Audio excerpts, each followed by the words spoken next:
this was a great opportunity to be able to come over and see the island as well as be involved in a bit of rugby. That's lovely, absolutely lovely. Yeah, I think I've been spoiled a little bit staying at Thomasina, but no, it's stunning, isn't it? I mean, unfortunately, I'm not being able to see a huge amount of the island just yet. I hope you're going to do a little bit more tomorrow, but looks like you guys have got a pretty beautiful place to live.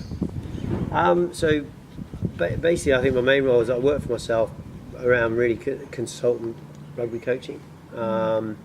So one of the positions I have is with the Bond University on the Gold Coast, and I look after their women's sevens program because they've got a national competition that they have in the year. So I oversee and head coach that, and then I work in Asia. So particularly at the moment with Singapore Rugby Union, and consult with them around high performance and support their women's and men's sevens programs.